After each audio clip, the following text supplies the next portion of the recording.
শারমিনীরা স্বরাষ্ট্র উপদেষ্টা কিছুক্ষণ আগে গণমাধ্যম কর্মীদের সাথে কথা বলেছেন। আপনার মাধ্যমে আমরা জানতে চাই তিনি কি জানিয়েছেন। ধন্যবাদ আপনাকে তানিয়া। আপনি জানেন যে ৭ কলেজকে কেন্দ্র করে আসলে কি একটা অস্থিরতা বিরাজ করছে।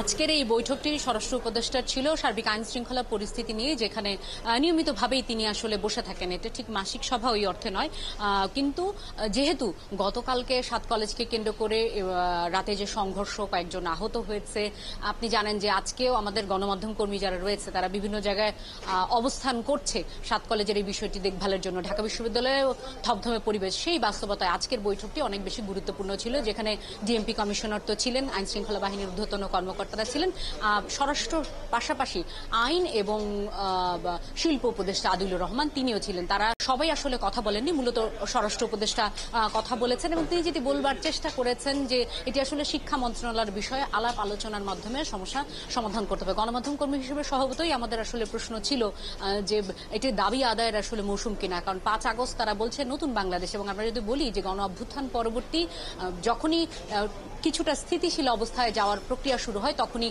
বিভিন্ন শিক্ষা প্রতিষ্ঠানে আন্দোলন শুরু হয় বিভিন্ন দাবি দেওয়াকে কেন্দ্র করে। পুরান ঢাকায় দেখেছি আমরা, এর বাইরে আমরা দেখেছি তিতুমিরের ৭ কলেজকে কেন্দ্র করে, আমরা দেখেছি যারা ডিপ্লোমার শিক্ষার্থী রয়েছে তারাও কিন্তু আন্দোলন করেছে। সুতরাং এই বাস্তবতা এটি দাবি আদায়ের মৌসুম কিনা এমন প্রশ্ন ছিল। তিনি বলেছেন যে যদি এটি দাবি আদায় করার তারা চেষ্টাও করে থাকেন, জান মালের ক্ষতি না করে, মানুষের জন্য কোনো ধরনের ভোগান্তি না হয় সেভাবে প্রয়োজনে সোহরাওয়ার্দীর মতো খোলা মাঠে গিয়ে হলেও তারা যেন দাবি আদায়ের চেষ্টা করে, এমন নির্দেশনা বা এমন আহ্বানও কিন্তু গণমাধ্যম কর্মীদের মাধ্যমে যারা শিক্ষার্থী রয়েছে তাদেরকে জানিয়েছেন। আমাদের প্রশ্ন ছিল যে তিনি সহ ৩ জন উপদেষ্টা থাকলেও শিক্ষার, যে তিনি নিজেই বলছেন শিক্ষা মন্ত্রণালয়ের বিষয়ে শিক্ষার কেন কোনো প্রতিনিধি নেই, তার সাফ জবাব মেলেনি। তবে তিনি প্রত্যাশা করছেন যে দ্রুততম সময় আইন শৃঙ্খলার যে পরিস্থিতি, সেই পরিস্থিতি অনেকটা শান্ত হয়ে আসবে এবং পুলিশও বিষয়টা নিয়ন্ত্রণে আনতে পারবে।